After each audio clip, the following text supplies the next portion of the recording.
ये पिछले साल 2025 का हम बोर्ड के क्वेश्चन पेपर डिस्कस कर रहे हैं और उसमें भी हम पॉलिनोमियल के क्वेश्चन हमने एक्सट्रैक्ट करके निकाले हैं। तो क्वेश्चन पॉलिनोमियल के क्वेश्चन हम डिस्कस कर रहे हैं।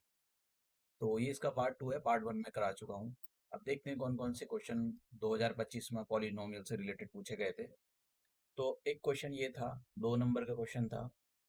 तो आपको बताना है कि if P and Q are the zeros of the polynomial. ये पॉलिनोमियल दे रखा है, then find the value of ये। तो हमको जो पॉलिनोमियल दे रखा है उसको लिख लेते हैं हम। तो पॉलिनोमियल क्या है उसके बारे में लिख लेते हैं हम जरा।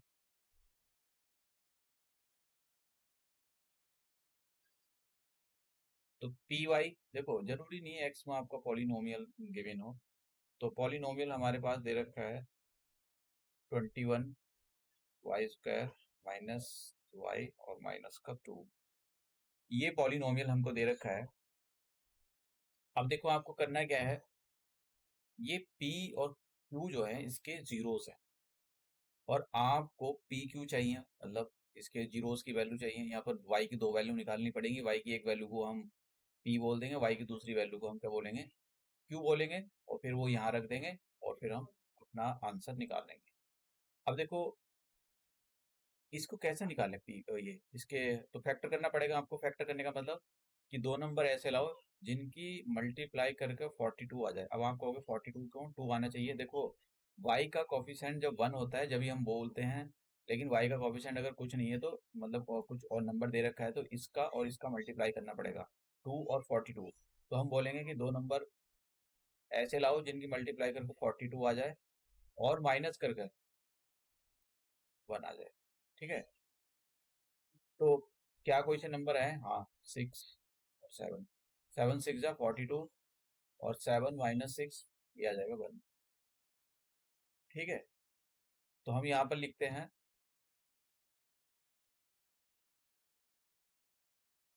20y1 y² और ब्रैकेट के अंदर लिखेंगे 7 माइनस 6 और बाहर। ठीक है,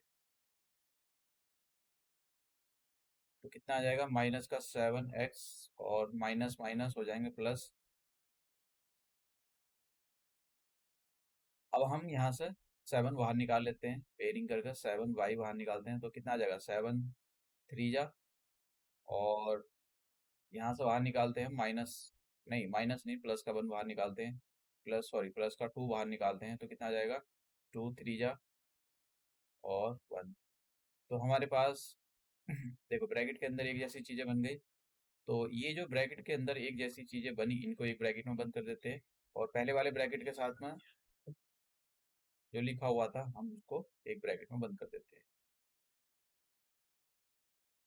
अब हम ये जो पी वाई है इसको 0 के इक्वल कर लेते हैं और पी वाई की वैल्यू यहाँ लिखते हैं।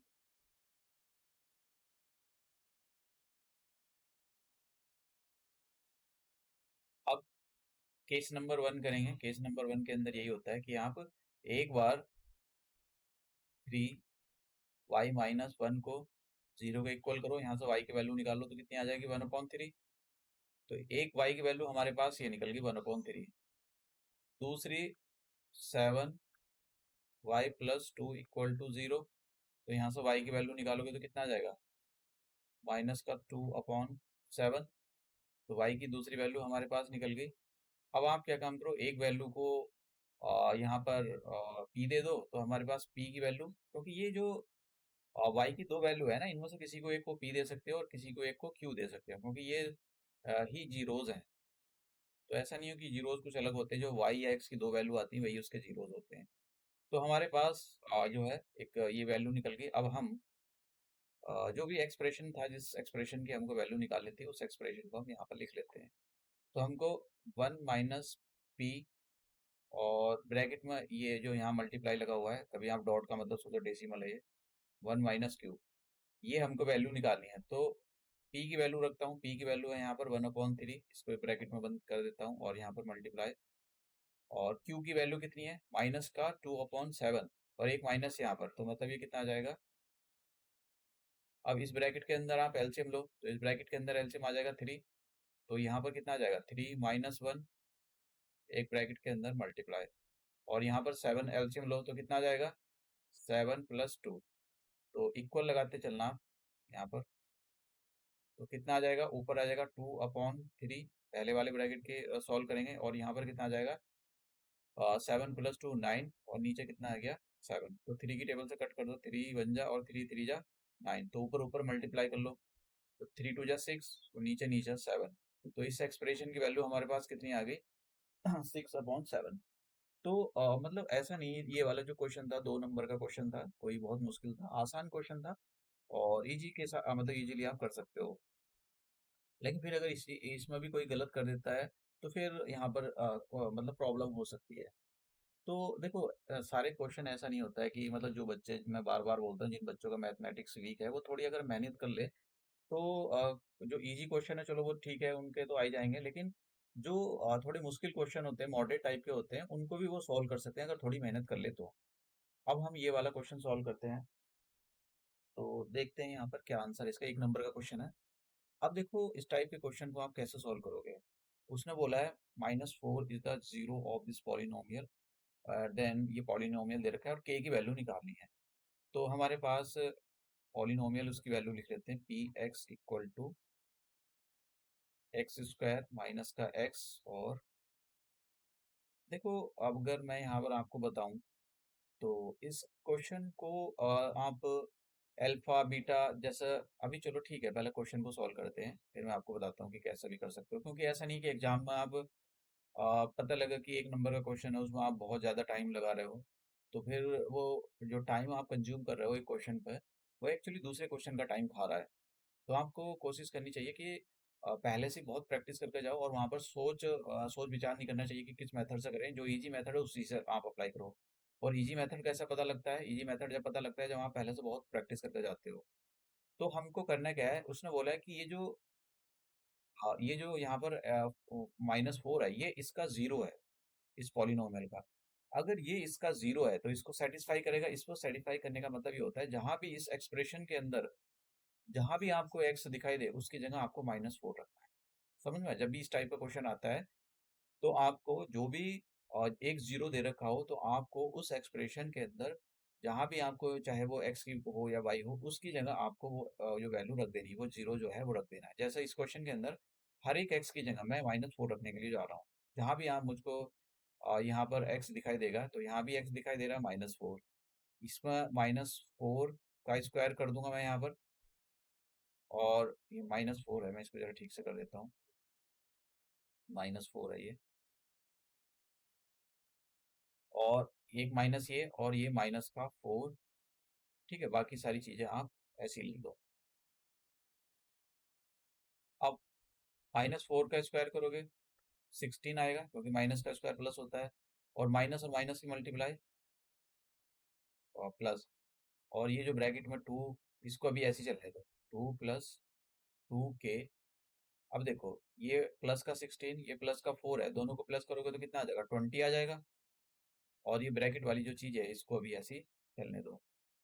ठीक है, अब आप ब्रैकेट वाली चीजों को हटा भी सकते हो, ये माइनस के अंदर मल्टीप्लाई कर दो, माइनस का 2k, इन दोनों को सॉल्व कर लो तो कितना आ जाएगा 18 माइनस का 2k। तो हमारे पास p -4 की वैल्यू कितनी आ गई है।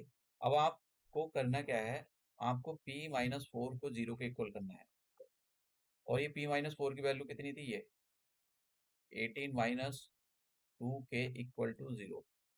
अब देखो आप करो कि ये जो माइनस का 2k है इसको राइट हैंड साइड ले जाओ, तो ये राइट हैंड साइड आ गया, 2 से कैंसिल कर दो तो कितना आ जाएगा 9। तो यहाँ पर k की वैल्यू कितनी आ गई, k इक्वल टू 9। तो कौन सा ऑप्शन है हमारे पास, यहाँ पर k की वैल्यू कितनी है 9, यानी हमारे पास ऑप्शन बी हो गया, हमारा आंसर आ गया बी। तो ये वाली अप्रोच आप अप्लाई करो।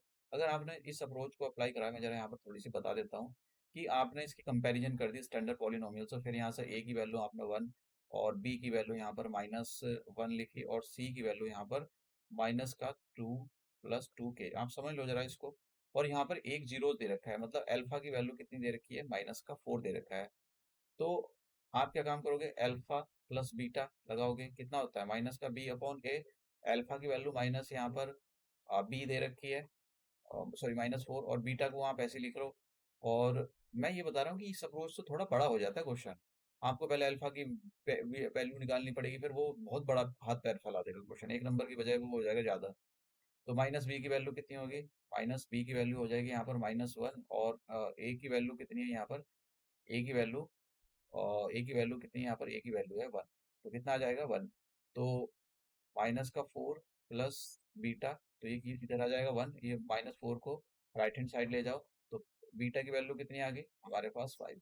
तो यहाँ से ये बीटा निकल गया। सेकेंड अप्रोच बता रहा हूँ, कभी कभी देखो, कभी कभी होता क्या है कि पहली वाली अप्रोच बड़ी हो जाती है, दूसरी वाली जो अप्रोच से मैं क्वेश्चन सॉल्व करा रहा हूँ वो आसान हो जाती है। कभी कभी पहली वाली अप्रोच जो है वो मतलब इजी होती है, दूसरी वाली अप्रोच जो है, दूसरा जो मेथड है वो बड़ा हो जाता है। तो मतलब ऐसा नहीं कि सीखना नहीं पड़ेगा, सीखना तो पड़ेगा आपको ये। तो अब यहाँ पर मैंने ये अल्फा प्लस बीटा लगाया, तो यहाँ पर ये मैंने सॉल्व किया इसको, तो ये आ गया। अब बीटा की वैल्यू मुझको 5 मिल गई। अब मैं अल्फा इंटू बीटा लगाता हूँ, तो अल्फा इंटू बीटा क्या होता है? C/A। तो अल्फा की वैल्यू कितनी है? -4। बीटा की वैल्यू मैंने निकाल ली 5। और सी की वैल्यू कितनी है? सी की वैल्यू है -2 प्लस 2k, और ए की वैल्यू 1 है। तो इन दोनों की मल्टीप्लाई करते हैं तो -20 हो जाएगा। माइनस की इधर मल्टीप्लाई कर देते हैं तो ये आ जाएगा -2 के। ये जो -2 है इसको इधर ट्रांसपोज कर दो, ये प्लस का हो जाएगा इधर आके, तो -2। और यहाँ पर कितना आ जाएगा? +2 इक्वल टू -2 के, तो -18 के इक्वल टू -2 के। मैं इधर सॉल्व कर रहा हूँ यहाँ पर। तो कितना आ गया? ये आ गया। माइनस से माइनस कैंसिल, देखो माइनस से माइनस कैंसिल, माइनस ऐसा देखो यहाँ पर, एक तो माइनस से माइनस हट गया, दूसरा 2 से कैंसिल करोगे तो के की वैल्यू कितनी आ जाएगी? 9। के दे रखा था क्या? हाँ, के। तो यहाँ से भी देखो आंसर आ गया है। तो दो मेथड आप मतलब इस टाइप के क्वेश्चनों के दो मेथड होते हैं, इसलिए मैंने बता दिया। कभी कभी क्या करता है, देखो मैंने शायद ध्यान नहीं दिया यहाँ पर, वैसे दोनों मेथड आसानी है। मुझे लगा शायद दूसरे मेथड से बड़ा हो जाएगा। दोनों मेथड सर मतलब आसान हो गया है यहाँ पर, लेकिन कभी कभी एक मेथड से बड़ा तो आपको वहां पर चॉइस करनी पड़ती है। ठीक है, तो नेक्स्ट क्वेश्चन करते हैं। दोनों मेथड से मैंने आपको इस क्वेश्चन को करके दिखा दिया। अब ये हमारे पास find the quadratic, find 2 number का क्वेश्चन था, find a quadratic polynomial whose zeros 2 n ये। तो देखो यहाँ पर अल्फा की जो वैल्यू है वो कितनी दे रखी है? सम ऑफ जीरोस नहीं दे रखा है, ये दे रखा है ये। और बीटा की जो वैल्यू है यहाँ पर कितना दे रखा है? -7/5। अब हमको यहाँ पर क्वाड्रेटिक पॉलिनोमियल बनाना है। अब फाइंड अ क्वाड्रेटिक पॉलिनोमियल, तो उसका फॉर्मूला क्या होता है? आप पी एक्स लिखो, p x equal to x square, और यहाँ पर लिखो सम ऑफ जीरोस।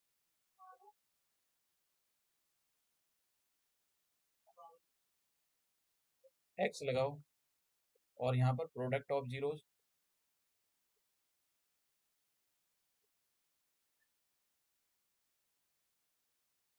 और सम ऑफ जीरोस का क्या मतलब होता है? सम ऑफ जीरोस का मतलब ये होता है, फॉर्मूला जरूर लिखना आप, वरना तो आपका कभी कभी आधा नंबर कट भी सकता है, क्योंकि देखो फॉर्मूला लिखोगे तो आपको फायदा रहेगा। आधा मार्क्स तो कभी कभी क्वेश्चन गलत हो गया तो इसी का ही मिल जाता है। ठीक है, तो x square, alpha plus beta की वैल्यू देखो, अल्फा की वैल्यू 2 है, बीटा की वैल्यू -7/5 दे रखी है यहाँ पर। और टू की अल्फा की वैल्यू 2 है, बीटा की वैल्यू यहाँ पर -7/5। तो कितना आ जाएगा? X square. तो ब्रैकेट के अंदर हम एलसीएम ले लेते हैं, तो ये 5 आ जाएगा, 5 × 2 = 10। और यहाँ पर कितना आ गया? देखो ये प्लस माइनस तो माइनस हो जाएगा, 7 × 2 = 14, 14/5। तो अब यहाँ पर सॉल्व कर लेते हैं। तो एक्स स्क्वायर, तो कितना आ जाएगा? 10 - 7, ये आ जाएगा। ये माइनस का तो ये रहा, तो पी एक्स इक्वल टू ये आ गया। तो हम एलसीएम ले लेते हैं यहाँ पर, तो कितना आ जाएगा? 5 एलसीएम आ जाएगा। आप इसको एलसीएम ले भी सकते हो, यहाँ भी छोड़ सकते हो, ये भी आंसर ठीक है आपका। तो अगर आप इसको आगे एलसीएम लेकर सॉल्व करते हो, तो सॉरी मैं यहाँ एक्स चल रहा था, ये एक्स मैंने छोड़ दिया, ये यहाँ पर एक्स है, तो ये एक्स आ जाएगा। तो कितना आ जाएगा? ये आ जाएगा 3x माइनस का 14। ठीक है, और इसको आप ऐसे 1/5 यहाँ भी छोड़ सकते हो, पीछे भी छोड़ सकते हो, आपकी मर्जी होती है, आपको पूरे मार्क्स मिलेंगे। ठीक है, तो ये हमारे पास जो पॉलिनोमियल बन गया। तो देखो ऐसा नहीं कि बहुत मुश्किल था, आसान था। और 2 नंबर के क्वेश्चन यहाँ पर ऐसे, मतलब मैं हमेशा बोलता हूँ कि इस टाइप के जो क्वेश्चन है वो गलत नहीं होने चाहिए। अगर इस टाइप के क्वेश्चन फिर गलत हो रहे हैं तो फिर देखो फिर बहुत बड़ी प्रॉब्लम है, क्योंकि ये इजी की कैटेगरी में ये क्वेश्चन आता है, और इजी क्वेश्चन अगर आपके गलत हो रहे हैं तो देखो फिर कुछ नहीं कह सकते। ठीक है। और मैं एक और चीज आपको बता देता हूँ, कभी कभी जैसे मान लो ये क्वेश्चन ऑप्शन में आ गया, ठीक है, तो ऑप्शन में अगर ये क्वेश्चन आ जाता है तो ये वाला वन ऑफ यहाँ नहीं देगा, वो ज्यादातर तो आंसर यहाँ नहीं छोड़ता है, ना यहाँ छोड़ेगा, यहाँ यहाँ ना यहाँ भी नहीं छोड़ेगा। तो वो क्या काम करेगा, ये 1/5 हटा देगा और सीधा ये लिख देगा। अब आप कहोगे कि ये 1/5 कहाँ भेज दिया, देखो वो उसने छोड़ दिया इसको, तो ये भी ठीक है।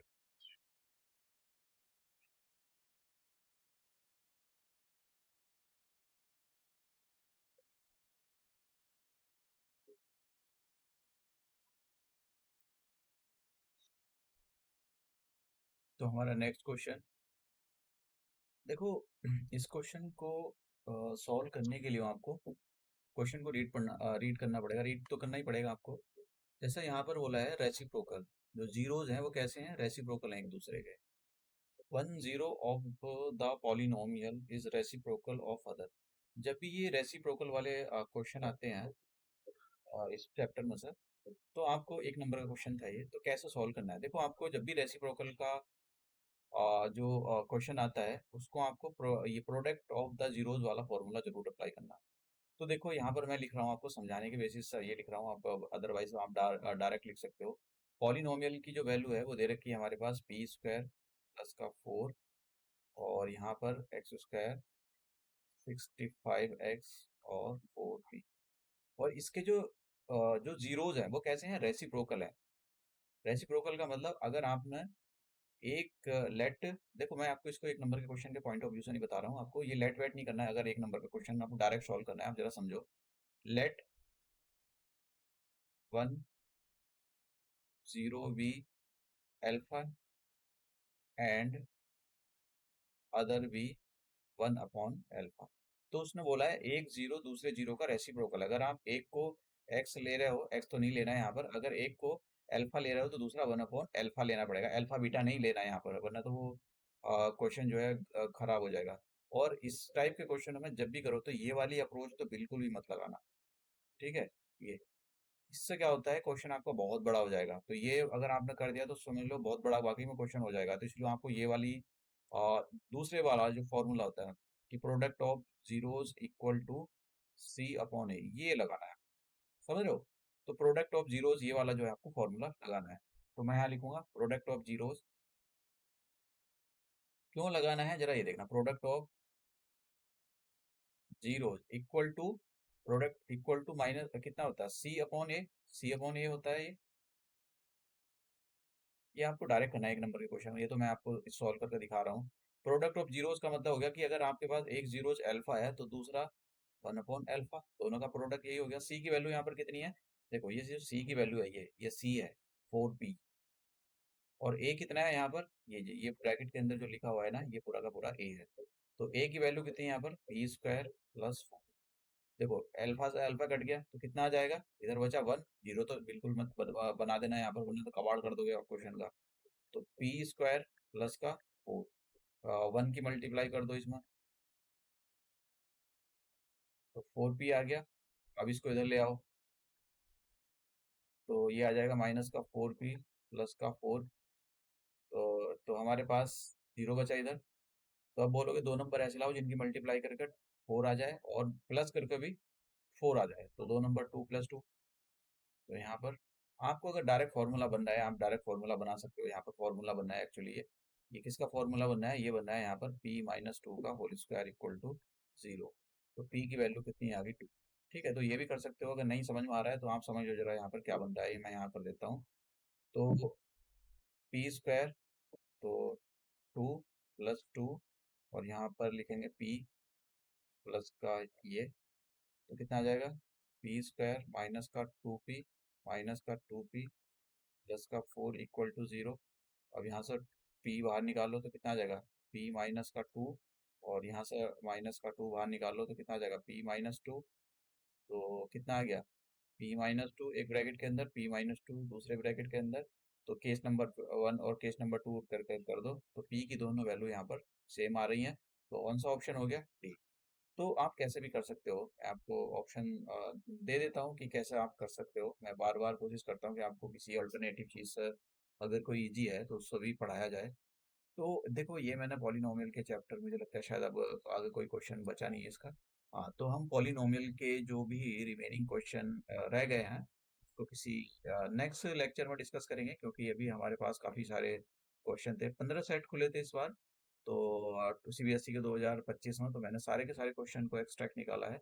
और एक सेट और था जो विजुअली इम्पेयर्ड पर्सन के लिए था, तो हैंडीकैप के लिए था, वो भी मैं उसके क्वेश्चन भी कराऊंगा आपको। तो बेसिक वाले क्वेश्चन नहीं कराऊंगा, क्योंकि जिनके पास बेसिक मैथमेटिक्स है वो अलग से उसको सॉल्व करें, उनको स्टैंडर्ड मैथमेटिक्स पढ़ने का कोई मतलब नहीं है। तो ये लेक्चर हम यहीं पर समाप्त करते हैं और मिलते हैं अपने नेक्स्ट लेक्चर में।